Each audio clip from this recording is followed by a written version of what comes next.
Bismillahirrahmanirrahim. Assalamualaikum warahmatullahi wabarakatuh. Kami dari kelompok 2 ingin mempresentasikan hasil diskusi kami yang berjudul Fungsi dan Prinsip Kurikulum.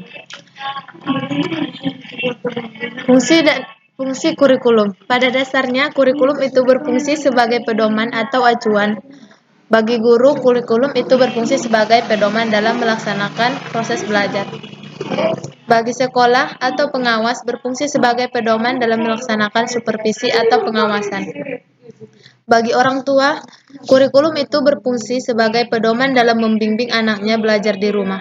Bagi masyarakat, kurikulum itu berfungsi sebagai pedoman untuk memberikan bantuan bagi terselenggaranya proses pendidikan di sekolah. Bagi siswa itu sendiri, kurikulum berfungsi sebagai suatu pedoman belajar. Cukup sekian dari saya lanjutkan kepada pemateri kedua. Assalamualaikum warahmatullahi wabarakatuh. Perkenalkan, nama saya Siti Rahma Siregar. Di sini saya sebagai pemateri kedua.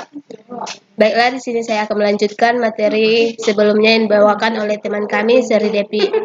Berkaitan dengan fungsi kurikulum bagi siswa sebagai subjek didik, terdapat 6 fungsi kurikulum, yaitu yang pertama, fungsi penyesuaian atau the adjustive or adaptive function.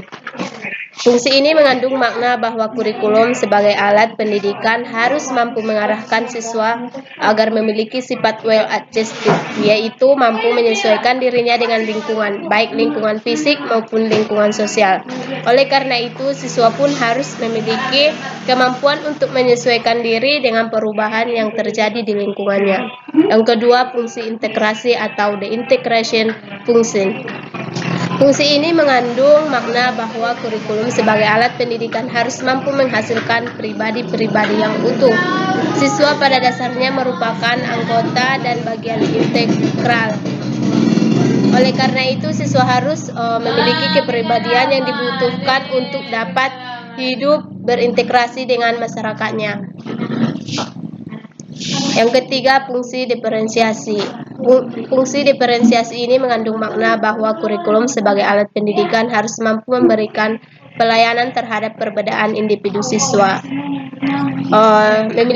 Siswa ini memiliki perbedaan baik dari aspek fisik maupun psikis yang harus dihargai dan dilayani dengan baik. Yang keempat, fungsi persiapan. Fungsi persiapan mengandung makna bahwa kurikulum sebagai alat pendidikan harus mampu mempersiapkan siswa untuk melanjutkan studi ke jenjang pendidikan berikutnya. Assalamualaikum warahmatullahi wabarakatuh. Saya Priara Ananda Arianti sebagai pemateri ketiga. Di sini saya akan melanjutkan materi yang telah disampaikan oleh pemateri sebelumnya.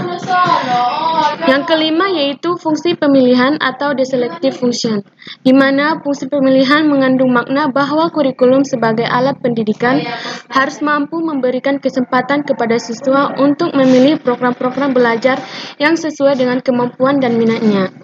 Yang keenam yaitu fungsi diagnostik atau the diagnostic function, di mana fungsi diagnostik yaitu mengandung makna bahwa kurikulum sebagai pendidikan harus mampu membantu dan mengarahkan siswa untuk dapat memahami dan menerima kekuatan atau potensi dan kelemahan yang dimilikinya. Selanjutnya yaitu prinsip kurikulum. Prinsip umumnya yaitu yang pertama, prinsip relevansi. Prinsip relevansi mengandung arti bahwa sebuah kurikulum harus relevan dengan perkembangan ilmu pengetahuan dan teknologi atau IPTEK, sehingga para siswa mempelajari IPTEK yang benar-benar terbaru yang memungkinkan mereka memiliki wawasan dan pemikiran yang sejalan dengan perkembangan zaman. Cukup sekian dari saya, akan dilanjutkan oleh pemateri selanjutnya. Baik, di sini saya akan melanjutkan pemateri ketiga. Baik, perkenalkan, nama saya Yunda Lestari Harahap. Langsung saja. Yang kedua ada prinsip fleksibilitas. Prinsip fleksibilitas terkait dengan kelulusan dalam tahap implementasi kurikulum.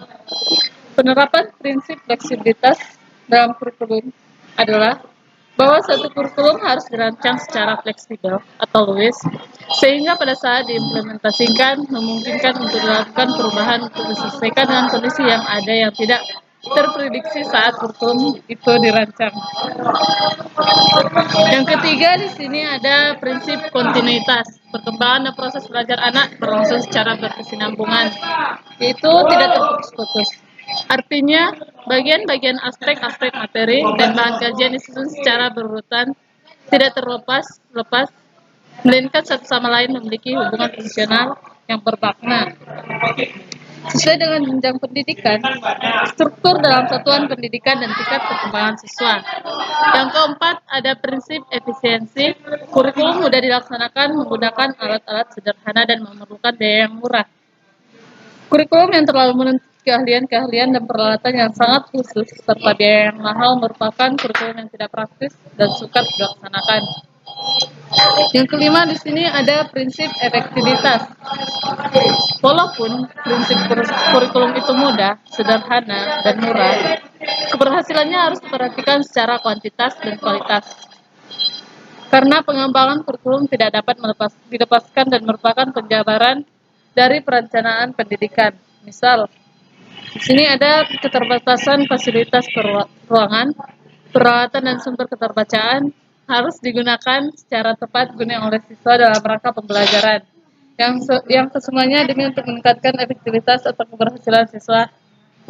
Cukup sekian dari saya kembalikan kepada moderator. Cukup sekian yang dapat kami sampaikan, kurang dan janggalnya kami mohon maaf. Kepada Tuhan kami mohon ampun. Billahi taufiq wal hidayah. Assalamualaikum warahmatullahi wabarakatuh.